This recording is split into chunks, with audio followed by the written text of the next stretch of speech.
আসসালামু আলাইকুম dear students, তোমরা কেমন আছো? নিশ্চয়ই তোমরা আল্লাহর অশেষ রহমতে ভালো আছো। আমরা ইতোমধ্যে আধুনিক পদার্থবিজ্ঞানের সূচনা অধ্যায়ের উপর 3টা লেকচার সম্পন্ন করেছি। আজকে শিডিউলের আলোকে আমাদের চতুর্থ লেকচারে যে বিষয়গুলো থাকছে আমরা বরাবরের মতো লেকচার প্ল্যানের আলোকে আমরা বলবো চিরায়ত পদার্থবিজ্ঞান বা পুরান যে ফিজিক্স বা ক্লাসিক্যাল ফিজিক্সটা আমাদের কাছে আছে সেই ক্লাসিক্যাল ফিজিক্সের অপরাগতাগুলো আলোচনা করবো আমরা। এই অপরাগতার মধ্যে একটা অপরাগতা ছিল one of them, this is black body radiation বা কালো বস্তু বিকিরণ। সেই কালো বস্তু বিকিরণ কিভাবে ক্লাসিক্যাল ফিজিক্স ব্যাখ্যা করতে পারে না এবং আধুনিক পদার্থবিজ্ঞান তথা কোয়ান্টাম ফিজিক্সের অবতারণার প্রয়োজন হয় সেটা আমরা দেখার চেষ্টা করব এবং কোয়ান্টাম ফিজিক্সের বিভিন্ন দিক এবং তাদের অন্যতম বৈশিষ্ট্যগুলো নিয়ে আলোচনা হবে আজকে। এছাড়াও তোমরা জানো এক্স রে নিয়ে আমরা এখানে আলোচনা করবো, এক্স রে কিভাবে প্রোডাকশন করা হয়, এক্স এর বিশেষ যে সমীকরণগুলো আছে এবং এক্স রে কি কি কাজে লাগে আমাদের সেগুলো আমরা দেখার চেষ্টা করব। এছাড়াও আমাদের দেখতে হবে এখানে ফটোতড়িৎ ক্রিয়া নিয়ে আমরা আলোচনা করার চেষ্টা করব যদি সম্ভব হয়। এইগুলো হবে আমাদের আজকে আলোচ্য বিষয়।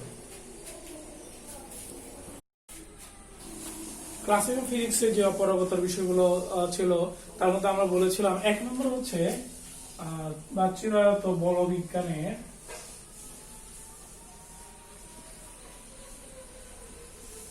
অপারগতা। এর মধ্যে ছিল 1 নম্বর হচ্ছে আমরা যেটা বলি সেটা হলো কালো বস্তু বিকিরণ, ব্ল্যাক বডি রেডিয়েশন ব্যাখ্যা করতে পারে না। 2 নম্বর ছিল আমাদের রাদারফোর্ডের পরমাণু মডেলের একটা সীমাবদ্ধতা ছিল যে একটা বস্তু চার্জযুক্ত একটা কণা যদি বৃত্তাকার পথে পরিভ্রমণ করে তাহলে তা ক্রমাগত কম বৃত্তাকার পথে পরিভ্রমণ করে অবশেষে কেন্দ্রে পতিত হয়। এই ঘটনাটাকে ক্লাসিক্যাল ফিজিক্স ব্যাখ্যা করতে পারে না, কারণ আমরা বলবো রাদারফোর্ডের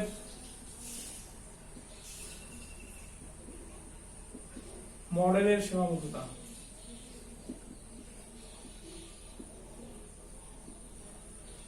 এবার 3 নম্বর আমরা দেখবো কম্পটন প্রভাব।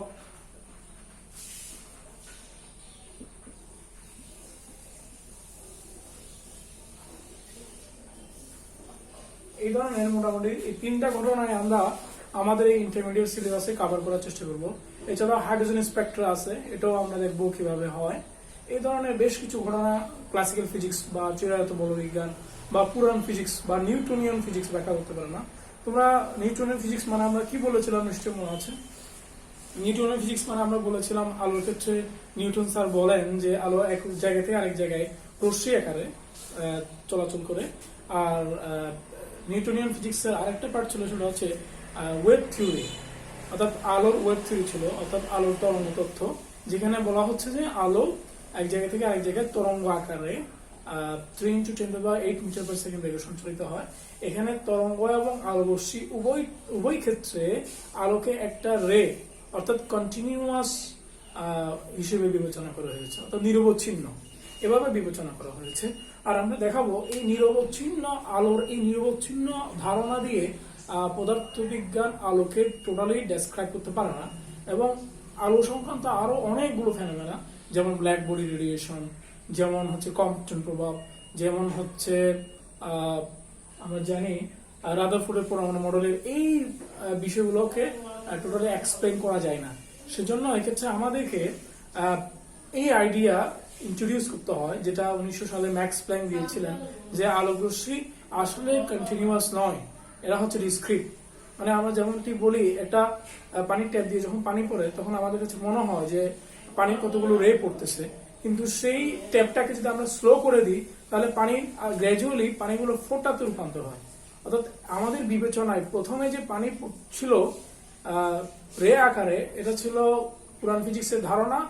আর পানির ট্যাপ যখন স্লো করে দিলাম তখন যখন ফোটায় বিচ্ছিন্ন হয়ে পড়ছে, এটা হলো আধুনিক ধারণা। এই আধুনিক ধারণা ইন্ট্রোডিউস করলে পদার্থবিজ্ঞান আমাদের আর কোনো সমস্যা থাকে না।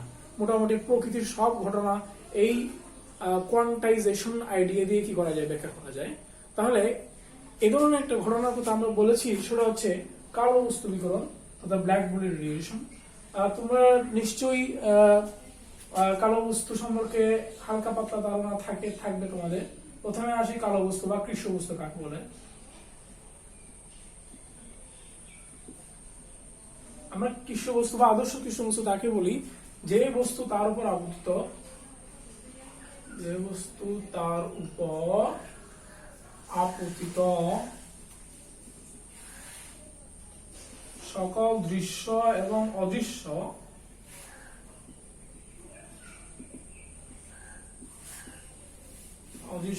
বিকিরণ শোষণ করে তাকে আদর্শ বিষয়বস্তু বলে।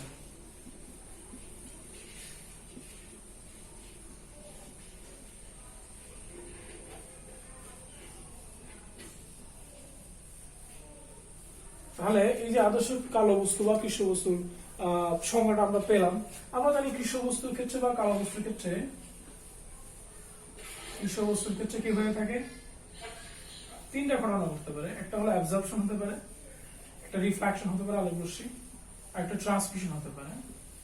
এই তিনটা মিলায়া যদি আমি 100% ধরে নিই, মানে যে আলোক রশ্মিটা তার উপর আপতিত হয়েছে তার পুরোটাই হয় রিফ্লেকশন অথবা অ্যাবজর্পশন বা ট্রান্সমিশন হয়েছে, এটাকে পুরোটা যদি 100% ধরা হয়, তাহলে আদর্শ কৃষ্ণ বস্তুর ক্ষেত্রে পুরোটাই কি হবে, শোষিত হবে। বস্তুর ক্ষেত্রে এখানে a সমান 1 ধরা হয়, এখানে রিফ্লেকশন সমান 0 ধরবে, ট্রান্সমিশন সমান 0 ধরবে। কিন্তু আসলে আমাদের প্রকৃতিতে আসলে কি ধরনের কোন আদর্শ কৃষ্ণ বস্তু অস্তিত্ব পাওয়া যায় যেটা তার উপর আপত্তি সকল দৃশ্য এবং অদৃশ্য বিকিরণ শোষণ করবে? এর উত্তর হচ্ছে না। আসলে একদম পারফেক্ট আদর্শ কৃষ্ণ বস্তু পাওয়া সম্ভব নয়। বিজ্ঞানীরা বিভিন্নভাবে কৃষ্ণ বস্তু তৈরির চেষ্টা করেছেন। যেমন একটা উপায় হচ্ছে কোন একটা ক্যাভিটি বা গোল একটা ধরনের একটা অংশ বিবেচনা করে এটা মাঝখানের ভিতরের অংশটাকে পারফেক্টলি কোটিং করা হয়। কোটিং করে এখানে এমন একটা সিচুয়েশন তৈরি করা হয় যাতে আলো রশ্মিভাবে আপতিত হওয়ার পরে মাল্টিপল রিফ্লেকশন হয়ে এইভাবে রিফ্লেক্ট করে থাকে, যাতে কি না হয়, শোষিত না হয়, আর যাতে কোনোভাবেই রিফ্লেক্ট হয়ে বাইরে না যায়, অর্থাৎ আলো রশ্মি শোষণ ঘটে। এই পলিসিতে কি করা হয়, তোমরা দেখতে পাচ্ছ এখানে একটা ক্যাভিটির মধ্য দিয়ে আলোর রশ্মিকে প্রবেশ করানোর পর মাল্টিপল রিফ্লেকশনের মাধ্যমে এই অভ্যন্তরে আলোর রশ্মিকে শোষণ করানো হয়। এভাবে যে বস্তুটা আমরা দেখতে পাচ্ছি এখানে, এটাকে বলা আছে আদর্শ কৃষ্ণ বস্তু। এটা একদম পারফেক্ট আসলে আদর্শ বলা যায় না, এই জন্য কারণ এখানেও মোটামুটি আলোর রশ্মি 100% শোষিত হয় না, বলতে গেলে প্রায় 98% পর্যন্ত শোষণ করা সম্ভব, তাও 2% থেকে যায়। সেজন্য আসলে একদম আদর্শ কৃষ্ণ বস্তু যে ধারণা, সেটা আসলে অনেকটাই ইনভ্যালিড এবং এটা কল্পনার মধ্যেই চিন্তা করতে হয়। এরপর যে আমরা দেখবো এই যে আদর্শ কৃষ্ণ বস্তু, এটা বিকিরণ, এটা বিকিরণ ব্যাখ্যাটা আমরা করার চেষ্টা করবো। তাহলে আদর্শ কৃষ্ণ বস্তুর বিকিরণের ক্ষেত্রে যে কথা আমরা বলবো, আমরা দেখতে পাচ্ছি একটা বস্তুর উপর এখানে এই যে আলো রশ্মি আপতিত হচ্ছে তার মোটামুটি 98% শোষিত হচ্ছে। তাহলে এই বস্তুটাকে যখন আবার উত্তপ্ত করা হবে, উত্তপ্ত করলে এই বস্তুটা ঠিক যে পরিমাণ আলোক রশ্মি শোষণ করে সেই পরিমাণ আলোক রশ্মি আবার বিকিরণ করবে। তাহলে এই যে আলোক রশ্মির বিকিরণ অর্থাৎ কৃষ্ণ বস্তুর বিকিরণ, এটাকে এখন আমাদেরকে ব্যাখ্যা করতে হবে। এবং এই জিনিসটাই আমরা বলছিলাম ক্লাসিক্যাল ফিজিক্স অর্থাৎ নিউটনিয়ান ফিজিক্স, অর্থাৎ যেখানে আলো রশ্মিকে কল্পনা করা হয় একটা কন্টিনিউয়াস অর্থাৎ রে হিসেবে এবং ওয়েবের মধ্যে যেটাকে রে হিসেবে বিবেচনা করা হয়, সেটা দিয়ে ব্যাখ্যা করা সম্ভব হয় না। এখন আমরা একটু যদি দেখি আদর্শ কৃষ্ণ বস্তুর বিকিরণের যে ডাটাগুলো বা তথ্যগুলো আমরা পরীক্ষার যে ফলগুলো আমরা পাই, সেগুলো যদি আমরা একটু ফিল আপ করি তাহলে অনেকটা এরকম হবে।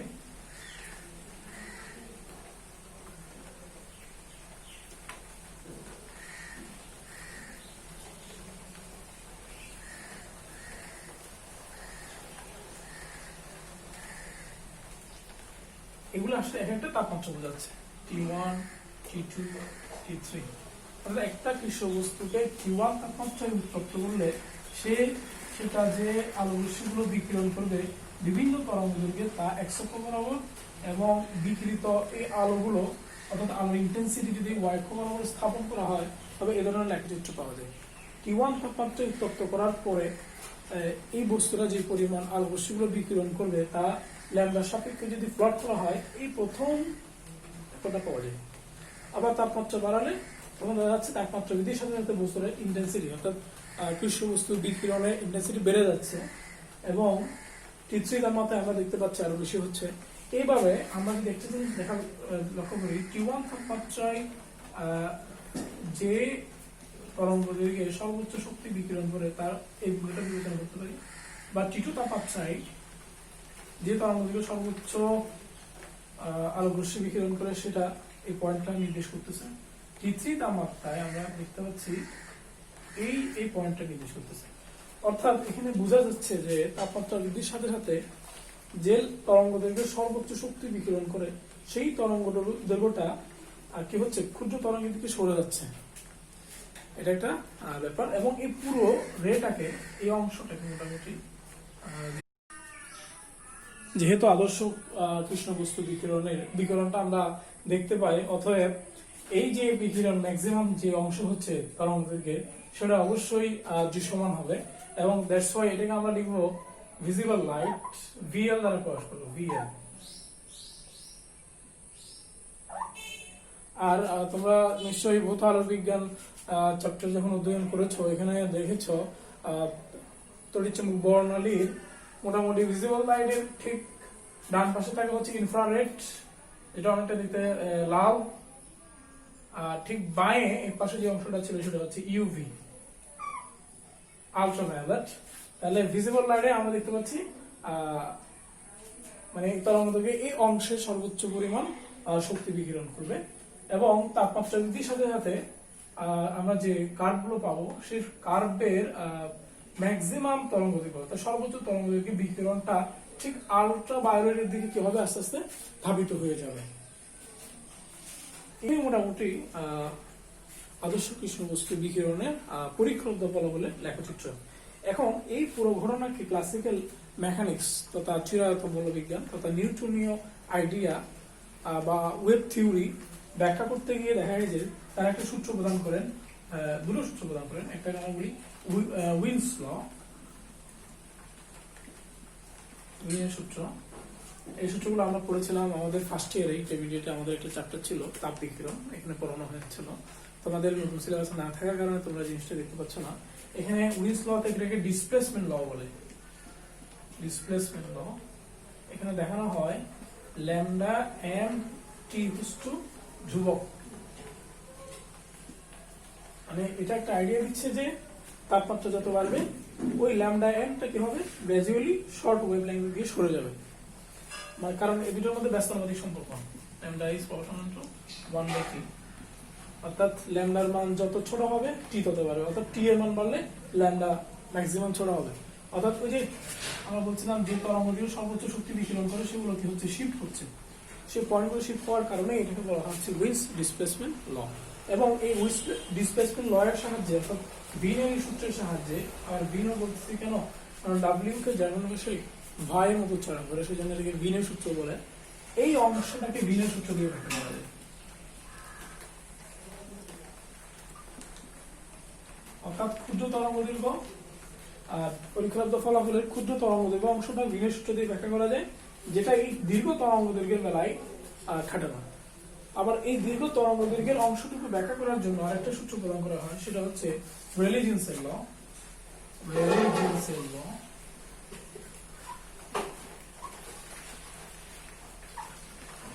সেই সূত্রে দেখানো হয় এই যে অংশটা দীর্ঘ তরঙ্গ দৈর্ঘ্য, এই অংশটা ব্যাখ্যা করতে পারে সন্তোষজনকভাবে, কিন্তু যখনই ক্ষুদ্র তরঙ্গ দৈর্ঘ্যের অংশে, অর্থাৎ এই অংশটা ব্যাখ্যা করার পর যখন এই অংশে আসে তখন এই অংশটা আর ভ্যালিড হয় না। এবং এখানে একটা জিনিস খুব মজার ব্যাপার, সেটা হলো এই রেলে-জিনসের সূত্রের সাহায্যে দেখানো হয় যে যদি দীর্ঘ তরঙ্গ থেকে ক্ষুদ্র তরঙ্গ দৈর্ঘ্যের দিকে আসে তখন এই অংশটা গ্র্যাজুয়ালি বাড়তে থাকে। মানে যত শর্ট ওয়েভের দিকে আসবে ততই ইন্টেন্সিটি অস্বাভাবিক হারে বেড়ে যাবে। তো শর্ট ওয়েভ মানে আমরা জানি এখানে ইউভি, এই অংশটা, অর্থাৎ যত এখানে যাবে এটা ইউভি থেকে সরে আসবে। তখন এই যে এখানে পরীক্ষালব্ধ ফলাফলের সাথে এবং পরীক্ষালব্ধ ফলাফল এবং তথ্যীয় ফলাফলের সাথে যে একটা মিল হচ্ছে না, এবং ইউভি অংশে আলট্রাভায়োলেট অংশে একটা কি অসামঞ্জস্যতা দেখা যায়, এটাকে বলা হয় আলট্রাভায়োলেট ক্যাটাস্ট্রোফ বলা হয়। তাহলে আমরা দেখলাম রিলিজিয়াস তথা ক্লাসিক্যাল ফিজিক্সের এই সূত্রটা শুধু দীর্ঘ তরঙ্গকে ব্যাখ্যা করতে পারে, শর্ট ওয়েভ পারে না। আর উইনের সরণ সূত্র শর্ট ওয়েভের অংশটা ব্যাখ্যা করতে পারে, দীর্ঘ তরঙ্গের অংশটা ব্যাখ্যা করতে পারে না। কিন্তু আমাদের একটা সিঙ্গেল সূত্র দরকার যেটা দিয়ে পুরোটা ব্যাখ্যা করা যায়। পুরোটা ব্যাখ্যা করার জন্য বিজ্ঞানী ম্যাক্স প্ল্যাঙ্ক 1900 সালে এই বিষয়ে একটা প্রস্তাবনা উপস্থাপন করেন এবং তার এই সমাধানকে বলা হয় এড হক সলিউশন। তিনি বলেন এই যে ক্লাসিক্যাল ফিজিক্সে যে বলা হচ্ছে আলোকরশ্মি একটা কন্টিনিউয়াস ভাবে যায় এবং এরা নিরবচ্ছিন্ন, এরা বিচ্ছিন্ন নয়, তিনি এই জায়গায় বলেন যে না, আলোকরশ্মি is no longer continuous, rather এগুলো যখন এক জায়গা থেকে আরেক জায়গায় সঞ্চালিত হয় এরা বিচ্ছিন্নভাবে সঞ্চালিত হয়, মানে ক্ষুদ্র ক্ষুদ্র শক্তির প্যাকেট আকারে সঞ্চালিত হয়। এবং তিনি একটা সূত্র প্রদান করেন এই জন্য। তিনি বলেন এখানে যে এই ক্ষুদ্র ক্ষুদ্র প্যাকেটগুলোর শক্তিকে তিনি ই সমান এন এইচ এর দ্বারা প্রকাশ করেন। অর্থাৎ এই যে বললাম আলোকরশ্মি যে ক্ষুদ্র ক্ষুদ্র প্যাকেট আকারে যাচ্ছে, বিচ্ছিন্ন হয়ে যাচ্ছে, নিরবচ্ছিন্ন না হয়ে এই ক্ষুদ্র ক্ষুদ্র প্যাকেট শক্তি তিনি একটা সমীকরণ দিলেন যেটাকে বলা হচ্ছে ই সমান এন এইচ এফ, এবং এখানে এন হচ্ছে মানে পূর্ণ সংখ্যা। অর্থাৎ এই ক্ষুদ্র প্যাকেট শক্তিগুলো একটা সর্বনিম্ন মানের শক্তির সরলনীত হবে। এগুলো 2.5, 3.5, 6.5 এভাবে হবে না, হয় 1 গুণ অথবা 2 গুণ অথবা 3 গুণ এভাবে হতে হবে। এবং তিনি এখানে বেসিক্যালি বলেন যে এই যে ক্লাসিক্যাল মেকানিক্সে বলা হচ্ছে আলোকরশ্মি ভাবে রে আকারে যায়, তিনি এখানে বোঝাচ্ছেন না এই আলোকরশ্মিটা আসলে এভাবে যায়, এইভাবে ঠিক। তাদের শক্তি বা তারা এক জায়গা থেকে এই যে যাচ্ছে, যাওয়ার ক্ষেত্রে তাদের এনার্জির ক্ষেত্রে তারা 1 নম্বর সিঁড়িতে উঠবে, হয় 2 নম্বরে উঠবে, নতুবা 3 নম্বরে উঠবে, নতুবা 4 নম্বরে উঠবে। 1.5 মাঝামাঝি কোনো অবস্থা নেই, সিঁড়ি মাঝামাঝি কোনো অবস্থা নেই। অর্থাৎ আলোকরশ্মিটাকে তিনি এভাবে ডিসক্রিট করে দেখালেন। এরপরে তিনি কি করলেন, এই পুরো ঘটনাটাকে ব্যাখ্যা করার জন্য তিনি একটা সূত্রের প্রস্তাবনা দিলেন, যেটাকে আমরা বলি প্ল্যাঙ্কস রেডিয়েশন বা প্ল্যাঙ্কের বিকিরণ সূত্র। সেই সূত্রটা অনেকটা এরকম, ই ল্যামডা ডি ল্যামডা সমান, মানে আলোর ইন্টেন্সিটি, যে আলোটা বিকিরিত হচ্ছে তার ইন্টেন্সিটি সমান বলা হয় 8 pi hc divided by lambda to the power 5 e to the power h3 by lambda kt minus 1। এটাকে বলা হচ্ছে মোটামুটি প্ল্যাঙ্কের বিকিরণ সূত্র। এই বিকিরণ সূত্র দিয়ে তিনি কি করেন, এখানে শর্ট ওয়েভের জন্য অর্থাৎ ল্যামডাকে শর্ট ধরে এখান থেকে ভিনের সূত্র প্রতিপাদন করেন এবং ল্যামডাকে লং ওয়েভ ধরে রিলিজিয়াসের সূত্র বের করেন। এবং তিনি এই সূত্রের সাহায্যে আদর্শ কৃষ্ণবস্তু বিকিরণের যে পরীক্ষাগত ফলাফলের ভিত্তিতে আমরা যে গ্রাফটা পাচ্ছি, সেই গ্রাফে শর্ট ওয়েভে ব্যাখ্যা করতে পারেন, লং ওয়েভ ব্যাখ্যা করতে পারেন। এবং তিনি এখানে জিউম করেন যে মোটামুটি যদি আলোকরশ্মিকে যদি ডিসক্রিট কল্পনা করা হয় তাহলে অন্যান্য ন্যাচারাল প্রবলেমগুলো সলভ করা যায় এবং প্রকৃতির ঘটনাগুলোর একটা অন্যতম ব্যাখ্যা দাঁড় করানো সম্ভব হয়। তাহলে আমরা মোটামুটি আদর্শ কৃষ্ণবস্তু বিকিরণের ক্ষেত্রে ক্লাসিক্যাল মেকানিক্সের অপারগতা এবং কোয়ান্টাম মেকানিক্স তথা আধুনিক পদার্থবিজ্ঞান কিভাবে ব্যাখ্যা করে সেই জিনিসটা একটু বোঝার চেষ্টা করলাম। আসলে এই জিনিসটা আধুনিক পদার্থবিজ্ঞানের জন্য খুবই ইম্পর্টেন্ট এবং ব্যাখ্যা সাপেক্ষ একটা ব্যাপার, যেটা প্রচুর ম্যাথামেটিক্স ইউজ করতে হয় এখানে। আশা করছি আমি পরবর্তীতে শুধু এই অংশের উপর একটা লেকচার দাঁড় করাবো ইনশাল্লাহ বিভিন্ন বিষয় নিয়ে। এবং তোমরা এখানে যতটুকু বুঝলাম তা বইয়ের বিভিন্ন অংশের সাথে মিলিয়ে একটু বোঝার চেষ্টা করবে। এই পর্যায়ে আমরা কোয়ান্টাম মেকানিক্যাল যে আইডিয়াটা ফ্ল্যাঙ্ক প্রদান করেন এবং তিনি বলেন যে আলোকরশ্মি যখন এক জায়গা থেকে আরেক জায়গায় যায় তখন ডিসক্রিট আকারে যায়, কিন্তু যখন আলোকরশ্মি শোষিত হয় এবং বিকিরিত হয় তখন কন্টিনিউয়াস আকারে হয়। কিন্তু 1905 সালে আলবার্ট আইনস্টাইন এসে এই ধারণাকে কি করলেন, আর একটু বর্ধিত করলেন। তিনি বললেন যখন শোষিত হয় এবং বিকিরিত হয় তখনও যেমন ডিসক্রিট আকারে হয় এবং আলোকরশ্মি এক জায়গা থেকে আরেক জায়গায় যাওয়ার সময়ও ডিসক্রিট বা বিচ্ছিন্ন আকারে কি হয়, নির্গত হয়। এভাবে তিনি কি করলেন, এই কোয়ান্টাম মেকানিক্সটাকে এস্টাবলিশ করলেন। এরপর যে আমরা সেই কোয়ান্টাম মেকানিক্সের মূল কথাগুলো এবং এই কোয়ান্টাম মেকানিক্সের যে মূল অংশ কোয়ান্টাইজেশন যেটা বলতেছি কোয়ান্টা, সেই কোয়ান্টা বা ফোটনের বৈশিষ্ট্যগুলো দেখার চেষ্টা করব। কোয়ান্টাম তত্ত্বের মূল যে আইডিয়াটা সেটা আমাদেরকে বলে আলোকরশ্মি যখন এক জায়গা থেকে আরেক জায়গায় গমন করে তখন আমাদের এতদিন আইডিয়া ছিল যে এরা নিরবচ্ছিন্নভাবে অর্থাৎ একটা রে আকারে যায়, কিন্তু কোয়ান্টাম মেকানিক্স আমাদেরকে বলতে যাচ্ছে যে আলোকরশ্মি যখন এক জায়গা থেকে আরেক জায়গায় যায় তখন এটা নিরবচ্ছিন্ন নয়, বরং ডিসক্রিট বা বিচ্ছিন্ন আকারে অর্থাৎ প্যাকেট আকারে, অর্থাৎ ক্ষুদ্র ক্ষুদ্র শক্তির প্যাকেট আকারে এক জায়গা থেকে আরেক জায়গায় গমন করে। এবং এই ক্ষুদ্র প্যাকেটের শক্তির পরিমাণ ই সমান হচ্ছে NHF, অর্থাৎ ক্ষুদ্রাতি ক্ষুদ্র মান HF এর সরল গুণিতক, অর্থাৎ n এর মান যে কোনো পূর্ণ সংখ্যা। এবং এই h কে বলা হয় প্ল্যাঙ্কের ধ্রুবক, যার মান হচ্ছে 6.626 ইন্টু 10⁻34 জুল সেকেন্ড। এবং এই f হচ্ছে আলোর কম্পাঙ্ক। এখান থেকে আমরা দেখতে পাচ্ছি যে আলোক রশ্মির শক্তি নির্ভর করে তার কম্পাঙ্কের উপরে, তার তীব্রতার উপর নয়। একই তীব্রতার বিভিন্ন কম্পাঙ্কের আলোক রশ্মির শক্তি বিভিন্ন হবে, কিন্তু বিভিন্ন তীব্রতার একই কম্পাঙ্কের আলোক রশ্মির শক্তি একই হবে, তীব্রতা বিভিন্ন হবে। আর এই যে আমরা দেখতে পাচ্ছি এখানে যে ক্ষুদ্র প্যাকেটের কথা বলা হচ্ছে, এই ক্ষুদ্র প্যাকেটের শক্তিকে বলা হচ্ছে বা ক্ষুদ্র প্যাকেটকে বলা হচ্ছে কোয়ান্টা বা ফোটন। মানে এই কথাটা আমরা একটু লিখব।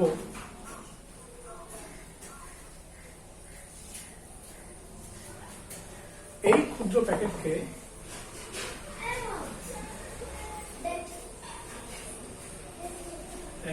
শক্তিকে বলা হচ্ছে কোয়ান্টা অথবা ফোটন।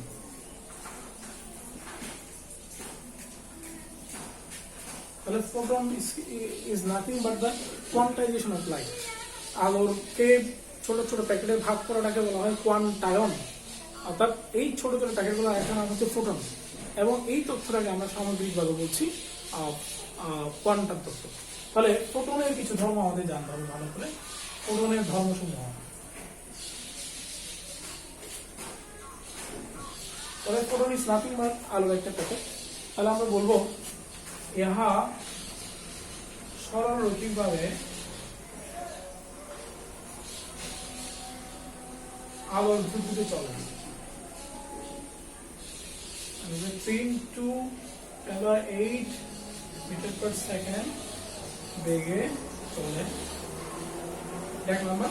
দুই নাম্বার হচ্ছে এই ফোটনের নিশ্চল বা শূন্য। এই কথাটা আমাদের খুব ভালো করে মনে রাখতে হবে। ফোটনের নিশ্চল শূন্য আমরা পাই 3 নম্বরে। আমরা পাই ফোটনের শক্তি সমান HF সমান আমরা লিখতে পারি hc বা ল্যাম্ডা। আবার এই E সমান আপেক্ষিক তত্ত্ব হতে আমরা পাই, আপেক্ষিক তত্ত্ব হতে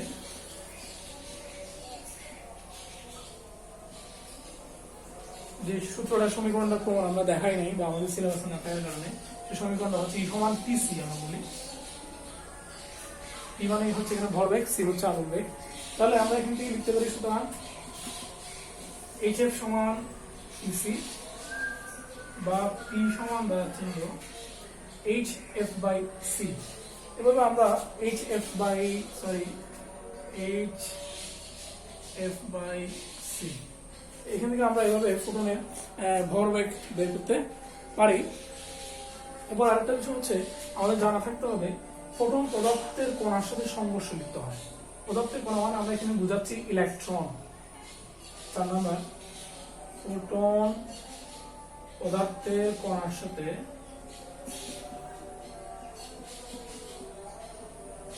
সংঘর্ষ লিপ্ত হয়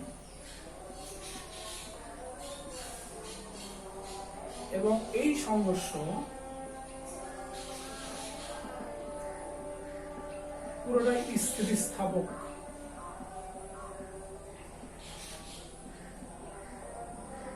আমরা জানি স্থিতিস্থাপক সংঘর্ষ কাকে বলে, যে সংঘর্ষে ফোটন তার পুরো শক্তি ইলেকট্রন বা ম্যাটেরিয়ালকে দিয়ে দিবে, সেই শক্তিকে আমরা বলছি ফোটনের স্থিতিস্থাপক সংঘর্ষ। এখানে আরেকটা বিষয় আমাদের মনে রাখতে হবে, আলোর তীব্রতা বাড়ালে ফোটনের শক্তি বাড়ে না। আলোর তীব্রতা বাড়ালে ফোটনের শক্তি বাড়ে না। ফোটনের শক্তি বাড়ানোর জন্য আমাদেরকে ফোটন বা আলোক রশ্মির কম্পাঙ্ক পরিবর্তন করতে হবে, বাড়াতে হবে, কমাইলে কমবে।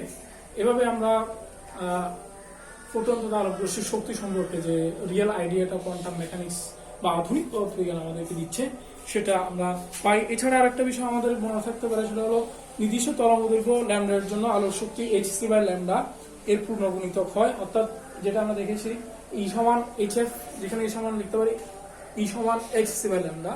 এইভাবে আমরা ফোটনের বা আলোক রশ্মির তরঙ্গ দৈর্ঘ্য সম্পর্কে আইডিয়া পাই।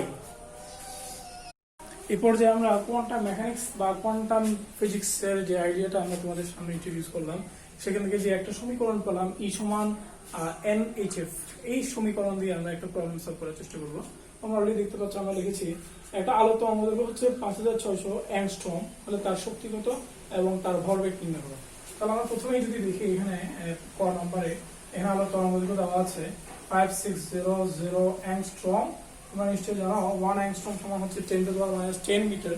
তাহলে আমি যদি এখানে ইন্ট্রোডিউস করি এটা 5600 ইন্টু 10⁻10 মিটার, তাহলে আমরা পাচ্ছি হলো 5.6 ইন্টু 10⁻7 মিটার। এছাড়া আমরা জানি প্ল্যাঙ্কের ধ্রুবক, যেটা কোয়ান্টাম ফিজিক্স আমাদেরকে ইন্ট্রোডিউস করিয়েছে, সেই এইচ এর মান হচ্ছে 6.626 ইন্টু 10⁻34 সেকেন্ড। এই মানগুলো আমাদের জানা হবে। এবং আমরা জানি আলোর বেগ c এর মান হচ্ছে 3 ইন্টু 10⁸ মিটার পার সেকেন্ড।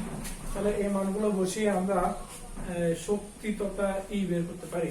আমরা জানি E এর মান হচ্ছে hf, এখানে যদি 2 গুণ 3 গুণ 4 গুণ এগুলো বলা না থাকে, আমরা E সমান hf সমীকরণ বসিয়ে খুব সহজে আমরা এই আলোর শক্তি বের করতে পারি। তাহলে আলোর শক্তি আমরা জানি, আমরা জানি E সমান hf বা hc/ল্যামডা। তাহলে আমরা যদি মানগুলো বসাই 6.626 into 10⁻34 into 3 into 10⁸ divided by 5.6 into 10⁻⁻7, এগুলো থেকে আমরা যে শক্তিটা পাবো সেই শক্তিটা আমরা খুব সহজে ডিটারমাইন করতে পারি।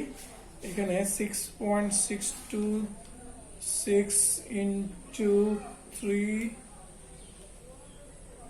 ভাগ 5.6 করলে আমরা পাচ্ছি 3.5 পাই। তাহলে এখান থেকে আমরা লিখতে পারি এখান থেকে আমরা 3 লিখলাম, 10⁻26 ডিভাইডেড বাই 5.6 ইন্টু দিয়ে আমরা 10⁻7 লিখতে পারি। তাহলে আমরা পাচ্ছি 3.54 ইন্টু 10⁻, এখানে -19 জুল পাওয়া যায়। এটা হলো জুলে অ্যান্সার। কিন্তু সবগুলো অ্যান্সার জুলে না চেয়ে আমাদের আরেকটা এককে চাইতে পারে, যারা তোমরা সেই এককটাকে আমরা বলি ইলেকট্রন ভোল্ট। শক্তির পরিমাণ যখন খুব কম হয় সেটাকে ইলেকট্রন ভোল্টে প্রকাশ করতে বলতে পারে।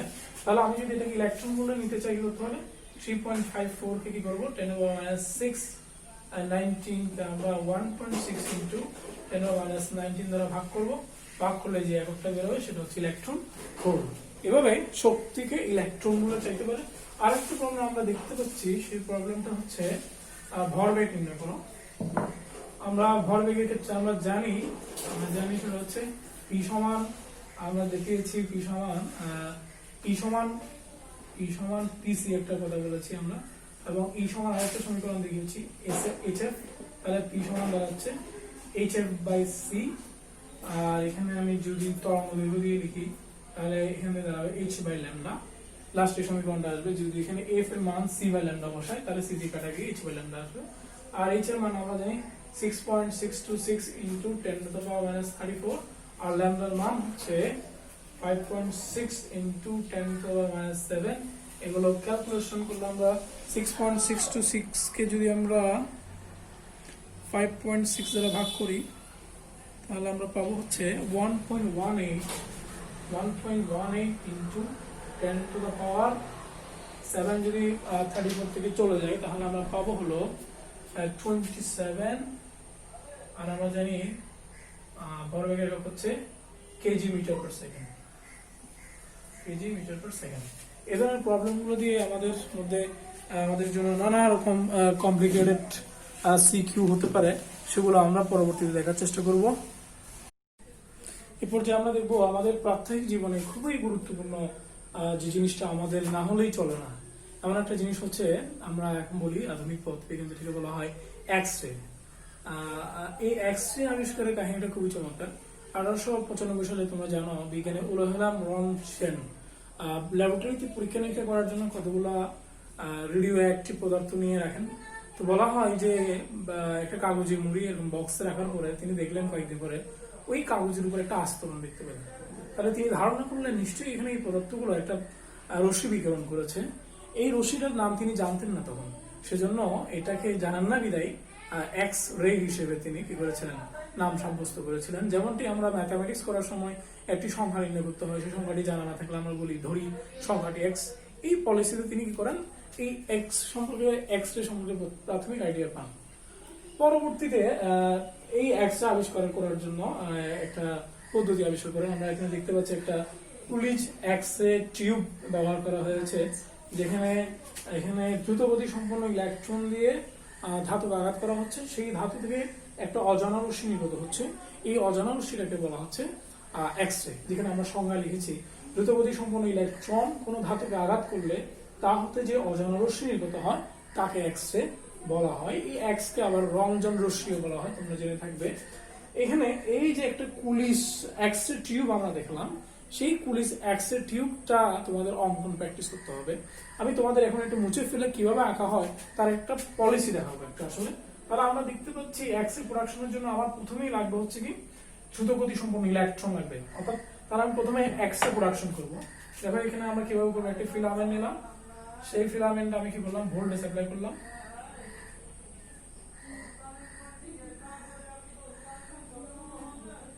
এই ভোল্টেজটা আমরা দেখতে পাচ্ছি এখানে কি করবে, কতগুলো ইলেকট্রন প্রডিউস করবে। সেই ইলেকট্রন গুলোকে আমরা এখানে একটা প্লেটে নিয়ে আসলাম এবং এই ইলেকট্রন গুলো গিয়ে একটা ধাতুকে সজোরে আঘাত করবে। সেজন্য আমাদের একটা ধাতুর প্রয়োজন হবে। একটা ধাতু আঁকি এখানে।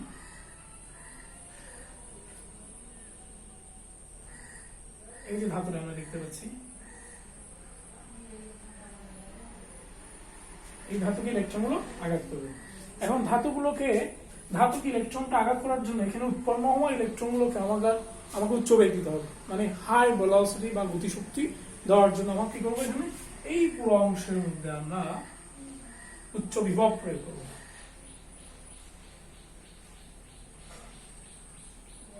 আমরা লিখেছিলাম এখানে উচ্চ বিভব, এবং পুরো যন্ত্রটাকে আমি কি করবো, একটা গ্লাসের মধ্যে ঢুকিয়ে ফেলবো।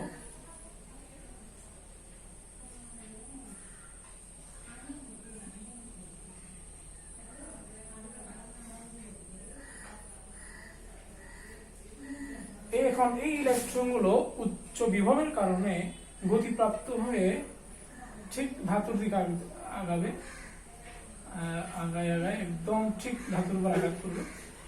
আমরা বলেছি দ্রুতগতি সম্পন্ন ইলেকট্রন গুলো যখন ধাতুকে হিট করবে তখন এখান থেকে একটা অজানা রশ্মি নির্গত হবে। এই অজানা রশ্মি গুলোকে বলা হচ্ছে X ray. This is policy of producing X ray. এইভাবে আমরা এর পরে আমরা এখন দেখবো এই এক্স রে প্রডিউস করার জন্য যে এখানে আমরা ভোল্টেজ প্রয়োগ করলাম। আমি জানি ভোল্টেজকে যদি আমরা আধান দিয়ে গুণ করি তাহলে তার শক্তিতে রূপান্তর হয়। তাহলে এই প্রযুক্ত তড়িৎ শক্তিটাই মূলত ইলেকট্রনের গতিশক্তিতে রূপান্তর হবে। তাহলে আমি লিখতে পারি ইবি সমান হাফ এমবি স্কোয়ার বা হাফ এমবি ম্যাক্স স্কোয়ার লিখতে পারি। এবং এই যে হাফ এমবি ম্যাক্স স্কোয়ার ইলেকট্রনের এই গতিশক্তিটা এখানে যে ধাতু আছে সেখানে হিট করার কারণে এখান থেকে যে আলো রশ্মি প্রডিউস হবে সে আলো রশ্মির শক্তিতে রূপান্তর হবে। এখন আমি লিখতে পারি এইচএফ। এইগুলো মোটামুটি আমাদের এক্স রে প্রোডাকশনের ক্ষেত্রে যে গাণিতিক সমীকরণটা আমরা পাই তার রূপ। এক্স রে উৎপাদন কৌশল নিয়ে আলোচনা করার পর তোমরা এখন দেখবে এক্স রে মূলত দুভাগে ভাগ করা হয়, একটা হচ্ছে কমন এক্স রে, একটা হচ্ছে কঠিন এক্স রে। আমরা কুলিজ নলে দেখিয়েছিলাম যে উচ্চ বিভব প্রয়োগ করলে দ্রুতগতি সম্পন্ন ইলেকট্রন ধাতুকে আঘাত করে এবং যার দরুন কতগুলো অজানা রশ্মি নির্গত হয়, এগুলোকে বলা হচ্ছে এক্স রে। এখন এই যে কুলিজ নলেজে আমরা উচ্চ বিভব প্রয়োগ করি, সেই বিভব যদি কম হয় তাহলে কম বিভবের যে এক্স রে প্রোডাকশন হয় সেগুলোকে বলা হয় কমন এক্স রে, আর বেশি বিভবে যে এক্স রে গুলো প্রোডাকশন হয় সেগুলো বলা হয় কঠিন এক্স রে। আরেকটা এক্স রে আছে, তোমরা উপরে ক্লাসে করতে পারবে, কিন্তু একটু আইডিয়া বা ধারণা নিয়ে রাখা উচিত। সেটা হচ্ছে বৈশিষ্ট্যমূলক এক্স রে। বৈশিষ্ট্যমূলক এক্স রে গুলো কিরকম, যেমন কোন একটা আমরা জানি এক্স রে তুমি একটা বৈশিষ্ট্য মনে রাখবে, এক্স রে কিন্তু প্রোডাকশন হয় নিউক্লিয়াসের বাইরে থেকে, অর্থাৎ ইলেকট্রনের স্থানান্তরের কারণে বা ইলেকট্রন যে শক্তি বিকিরণ করে তার কারণে এক্স রে প্রোডাকশন। বললাম এগুলো হচ্ছে এটা হচ্ছে নিউক্লিয়াস, আর এই নিউক্লিয়াস ছোট করে রাখি, আর এই নিউক্লিয়াস এখানে প্রোটন নিউট্রন অবস্থান করে, আর এখানে ইলেকট্রন অবস্থান করছে। দুইটা ধরলাম, এরপর দুইটা করে আটটা, এভাবে থাকে ইলেকট্রন। এখানে ধরলাম ইলেকট্রন আছে। এখন বাইরের থেকে যদি শক্তি দেওয়া হয় বা বাইরে থেকে যদি একটা ইলেকট্রন এভাবে চলে আসে, বললাম বাইরে থেকে একটা ইলেকট্রন এভাবে ইনজেক্ট করে সেখানে ইলেকট্রন, এই ইলেকট্রনটা মানে যে ইলেকট্রনটা আসছে সেটা এর জায়গায় দখল করে নেয়। জায়গা দখল করে নেওয়ার পরে ইলেকট্রনটা কিছু পরিমাণ শক্তি বিকিরণ করে ঠিক এর পরের স্টেজে চলে আসে। এই যে এখানে মানে একটা কক্ষপথ থেকে আরেকটা কক্ষপথে ইলেকট্রন যে স্থানান্তর হলো, হওয়ার মাধ্যমে এখানে ইলেকট্রন স্থানান্তর হয়েছে, বাট এনার্জি রিলিজ করছে। এই এনার্জিটা এক্স রে আকারে কিভাবে পাওয়া যায়? এই ধরনের এক্স রে গুলোকে বলা হয় বৈশিষ্ট্যমূলক এক্স রে। এবং একটা মনে রাখতে হবে একটা বিষয়, সেটা হলো এই যে বৈশিষ্ট্যমূলক এক্স রে কথা বললাম আমি, একটা কক্ষপথ থেকে আরেকটা কক্ষপথে ইলেকট্রন স্থানান্তরের কারণে যে রশ্মি নির্গত হয় সেটাকে আমরা বলছি বৈশিষ্ট্যমূলক এক্স রে। এবং বিভিন্ন পদার্থের জন্য এই মানটা বিভিন্ন, এবং এটাকে সেজন্য বিভিন্ন পদার্থের ক্ষেত্রে একটা বৈশিষ্ট্যমূলক ধারণা হিসেবে উপস্থাপন করা হয়। যেমন এটা সোডিয়ামের জন্য যেমন ফিক্সড, এটা আবার অ্যালুমিনিয়ামের জন্য ফিক্সড। তাহলে আমি এই বৈশিষ্ট্যমূলক এক্স রে এনার্জির মান জেনে আমি ঠিক এক্স্যাক্টলি বলতে পারি এটা আসলে কেমন পদার্থ। এই পর্যায়ে আমরা একটু দেখি এই যে এক্স রে ধর্মগুলো।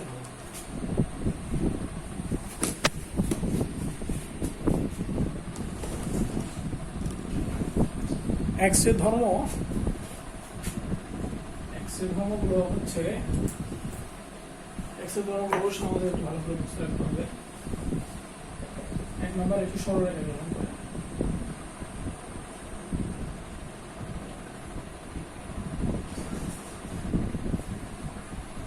এটি যেহেতু একটা আলোক রশ্মি, অতএব এটি আধান নিরপেক্ষ।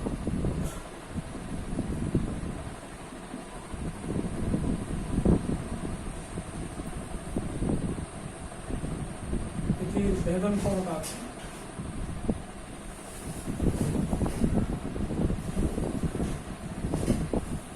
সিলিন্ডার পুরো অ্যালুমিনিয়াম পর্যন্ত লিঙ্ক করে যেতে পারে। 4 নম্বর, এটি আলো লেগে চলে।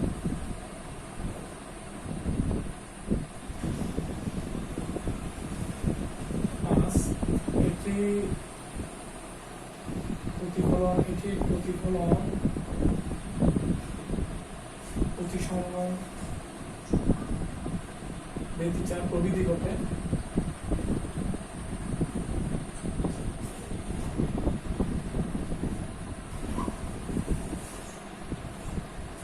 এটি আয়োনাইজ করে, আয়ন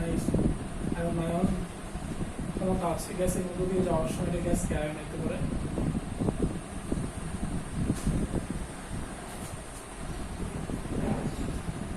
এটি জিঙ্ক সালফাইড পর্দায় প্রতিপ্রবাহ সৃষ্টি করে।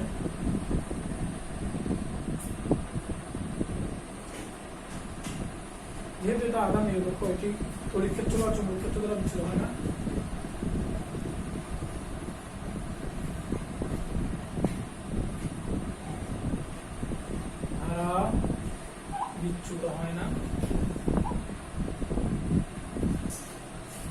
এটি তরঙ্গ দৈর্ঘ্য প্রায় 10⁻⁻10 মিটারের কাছাকাছি। আমি এটি একটু লিখে নেব।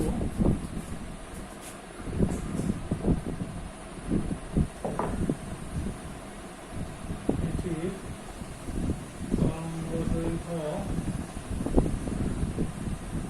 প্রায় 10⁻⁻10 মিটারের কাছাকাছি।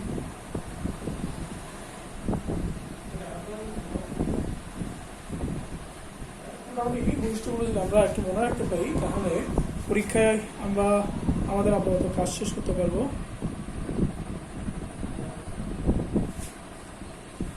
এরপর যে আমরা একটু এই এক্স-রে যে আমরা আলোচনা করলাম, সেই এক্স-রে ব্যবহার করে দেখার চেষ্টা করি।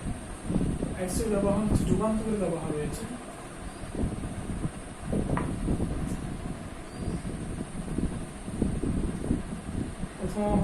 প্রথমে আসবে যেটা চিকিৎসা ক্ষেত্রে ব্যবহার।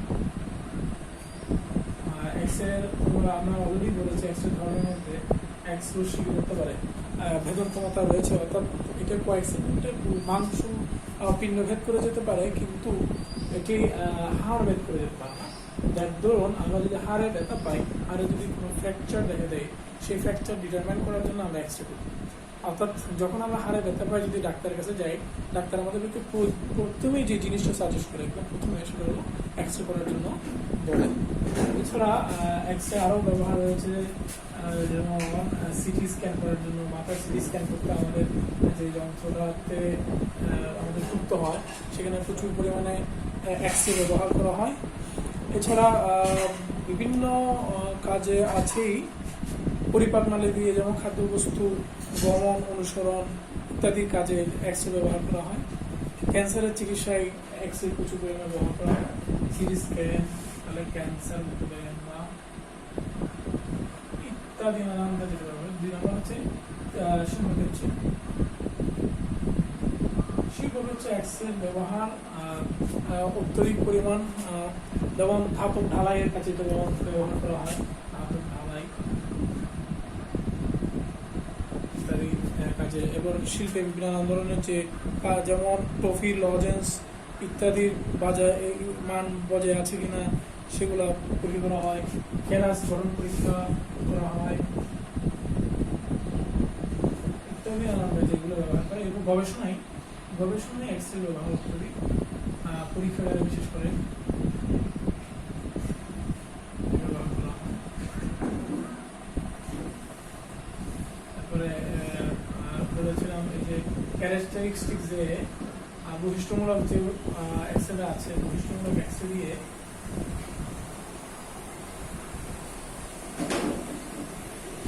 দিয়ে ধাতুর পরিচয় পাওয়া যায়। গবেষণা মানে এটাকে আমরা বলতে পারি এডুকেশন।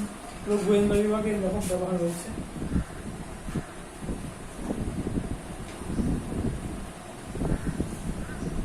এবং গোয়েন্দা বিভাগের ব্যবহার মানে হচ্ছে যে, যেমন আমরা জানি বিমানবন্দরে যে সকল লাগেজগুলো থাকে, সেই লাগেজগুলোর মধ্যে অনেক সময় মূল্যবান ধাতু ঢুকিয়ে পাচার করা হয়।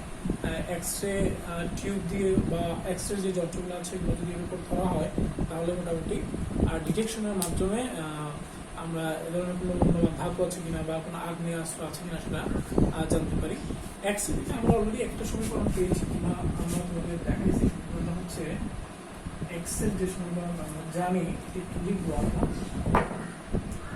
এক্স রে প্রোডাকশন হতে আমরা পাচ্ছি হলো ইবি সমান half M B max square সমান এইচএফ বা এইচ সি বাই ল্যাম্ডা। এখান থেকে আমরা মোটামুটি এই ল্যাম্ডা ম্যাক্সটা ল্যাম্ডাও বের করতে পারি। এই সমীকরণের কাজে লিখে ল্যাম্ডা সমান যদি আমরা লিখি, আমরা আছে হলো এইচ সি বাই ই। এটা দিয়ে নানা ধরনের প্রবলেম হয়, যেমন আমরা ভি কত অ্যাপ্লাই করলাম আর সি তো আমরা জানি, শুধুমাত্র এই কয়েকটা মান জানি। কত বিভব প্রয়োগ করা হয়েছে, একটা পুলিশ দলে কত বিভব প্রয়োগ করা হয়েছে সেটা দিয়ে আমরা যে এক্সরেটা প্রোডাকশন হয় সেই এক্সরেটা আমরা বের করতে পারি। কারণ এখানে এইচ হচ্ছে ধ্রুবক, সি হচ্ছে ধ্রুবক, ইলেকট্রনের আধান আমরা জানি সেটাও ধ্রুবক। এই সবগুলোর মান বসিয়ে দিয়ে এই ল্যাম্ডার মানটা আমরা জেনে নিতে পারবো। আশা করি তোমরা আজকের লেকচারে যে অংশগুলো আছে সেগুলো বুঝতে পেরেছো। আর একটা অংশ ছিল, সেটা হচ্ছে ফটোতড়িৎ ক্রিয়া। ফটোতড়িৎ ক্রিয়া আমরা একটা যেহেতু বড় ধরনের পরিসরে আলোচনা করতে হবে এবং অনেকগুলো বিষয় এখানে আছে, সেজন্য আগামী ক্লাস এটা নিয়ে আমরা আলোচনা করব। সবাইকে ধন্যবাদ।